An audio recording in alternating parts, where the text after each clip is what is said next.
కానీ ఆశ్చర్యం కలిగించే విషయం ఏంటంటే గౌతమ్ గారు, ఒక కంప్లీట్లీ ఎడ్యుకేషన్ ఫోకస్ ఉండే ఫ్యామిలీస్లో ఎక్కువ గ్లామర్, అవుట్ గోయింగ్ ఇది ఉండదు. మీరు అన్నట్టు షెల్టర్డ్గా కూడా పెరిగారు. But when you came to the industry, especially మీరు చేసిన స్పెషల్ సాంగ్ అనాలి, ఇప్పుడు దాన్ని ఐటమ్ సాంగ్ అంటారు, యు ఆర్ ద ఫస్ట్ చిక్కుబుక్కరైలు. బట్ ఇన్హిబిషన్స్ వదిలేయాలి, this is okay, this is not okay అనే విచక్షణ, how did you develop that? Okay, first of all, when you said that I was sheltered, yes, very sheltered. కానీ sheltered in the sense where నాకు బయట ప్రపంచానికి పెద్ద exposure లేదు. మనుషుల తాలూకా ఒక రియల్, ఒక హార్షర్ సైడ్, ఈ రియాలిటీస్ ఆఫ్ లైఫ్ ఎప్పుడు నన్ను చాలా ప్రొటెక్ట్ చేశారు అనమాట అమ్మ. And but at the same time చాలా ప్రోగ్రెసివ్.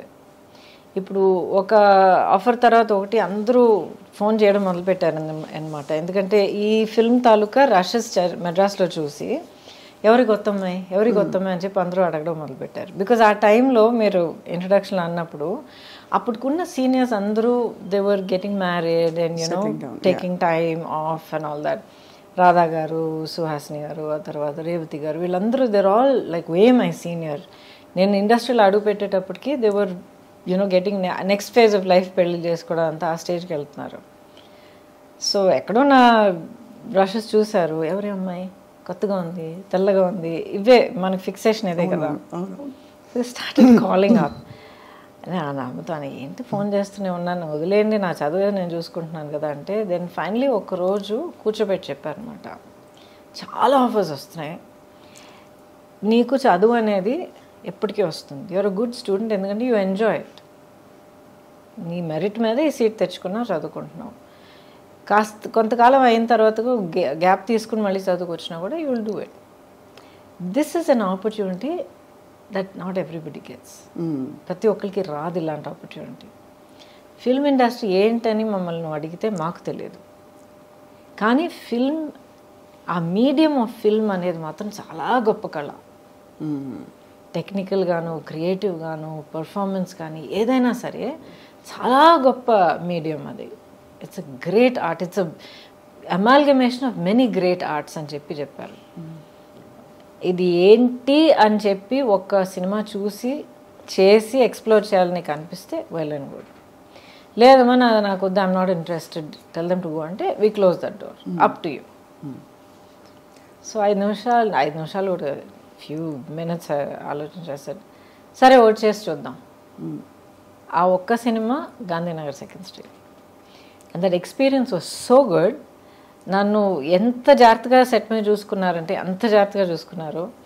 రాజేంద్ర ప్రసాద్ గారి గురించి తెలుసు మీకు కదా, ఆయన ఎంత తమిళ ఎంత రగలు చేస్తారు అందరినీ. And but they was so protective of me, అంత ప్రొటెక్టివ్గా, అంత సాఫ్ట్గా చూసుకుని, అట్ ద సేమ్ టైం వర్క్లో ఏం రావాలో అది కరెక్ట్గా అంత ఛాలెంజ్ ఇచ్చి, అంత డిమాండ్ చేసి ఆ వర్క్ నా దగ్గర నుంచి రాబట్టి.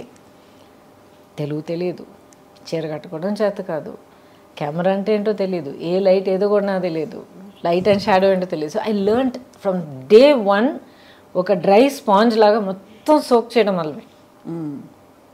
అండ్ దాంట్లో ఒక స్పార్క్ పుట్టిందనమాట. I said okay, next I want to see అలాగే వెళ్ళిందనమాట. సో అలాగా I think almost more than a decade మీరు అసలు ఎక్కడ చూసినా మీరే. Actually no, 8 years. 8 yearsలో I did more than 120 films. అందుకే అన్ని ఏళ్ళు చేసినట్టు అనిపిస్తుంది. సో ప్రతి ఏడాది ఆల్మోస్ట్ ఎనీవే 13 నుంచి ఒక ఏడాది నాకు 16 రిలీజెస్ అయ్యాయి.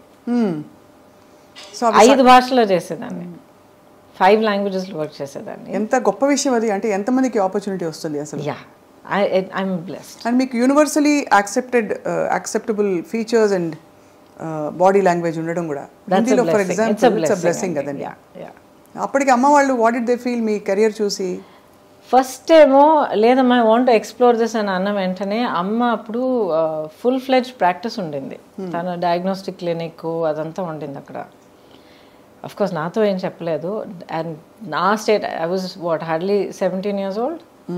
అండ్ మెంటలీ చూస్తే నాకున్న ఆ షెల్టర్డ్ నేచర్కి మేబీ 12 year old ఈక్వలెంట్గా ఉంటుండేది మైండ్.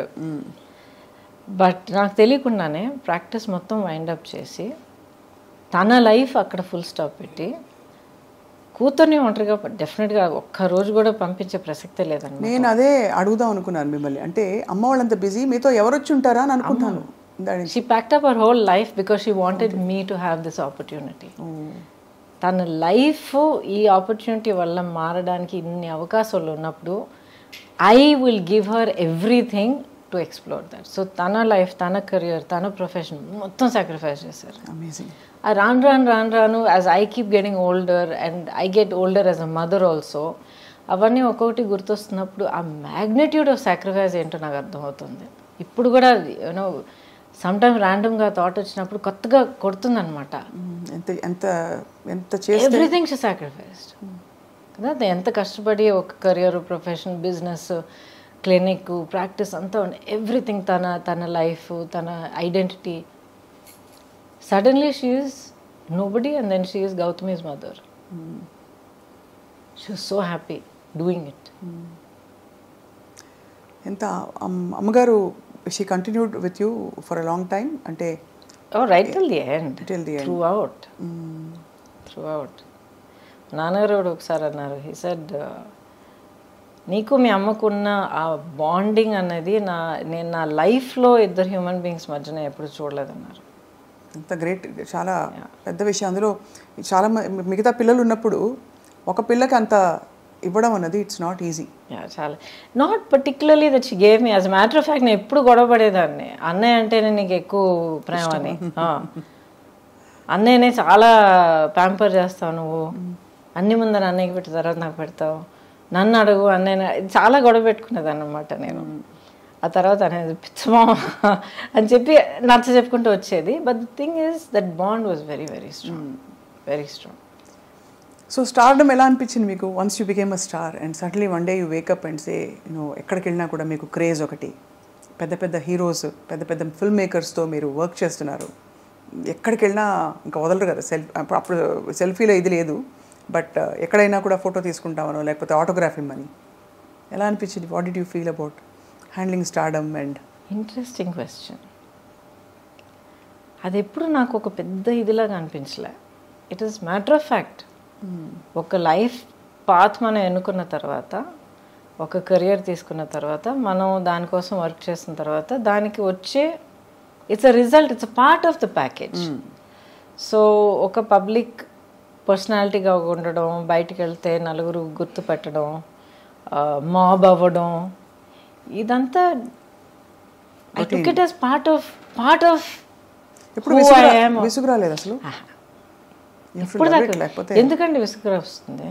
అంటే పొద్దునుంచి సాయంత్రం దాకా almost you have to look perfect, be perfect అని కొన్ని చెప్పేస్తారు కదా. You don't have to look and be perfect. You have to be genuine, you have to be real, and you have to be dignified, and you have to be gracious to the people that you meet.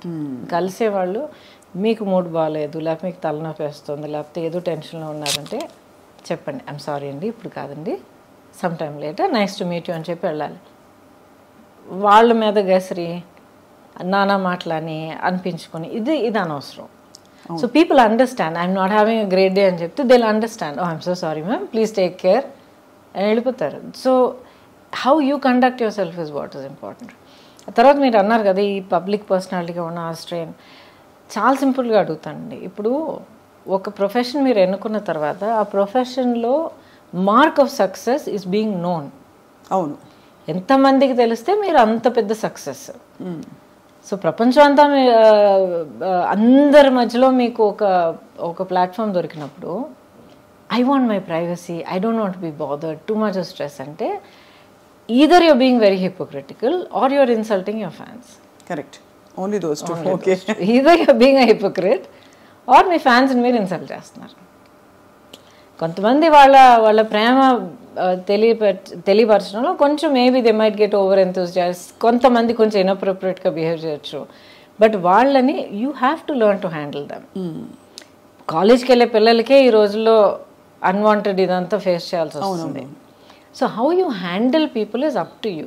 కానీ మీరు కోరుకుని ఏ career కోసం మీరు అంత కష్టపడి మీరు అంత తపన పడిపోయి మీరు అచీవ్ చేశారో దాంతో వచ్చే ప్రతి ఒక్కటి మీరు యాక్సెప్ట్ చేయడానికి రెడీగా ఉండాలి. You have to be honest and dignified about it.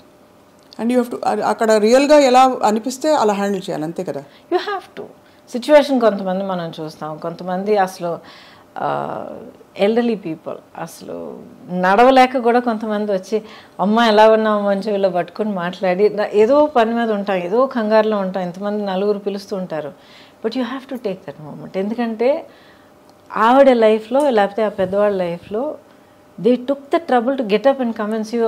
వాళ్ళ మనసులో ఇన్నేళ్ళగా ఇంత ప్రేమ మనకి ఇచ్చారు వాళ్ళు. So it's an honour to receive that. Absolutely, మీరు అనేది రైట్ అండి. అంత పేషెన్స్ ఉండాలి టు తప్పకుండా ఉండాలి. That's not negotiable.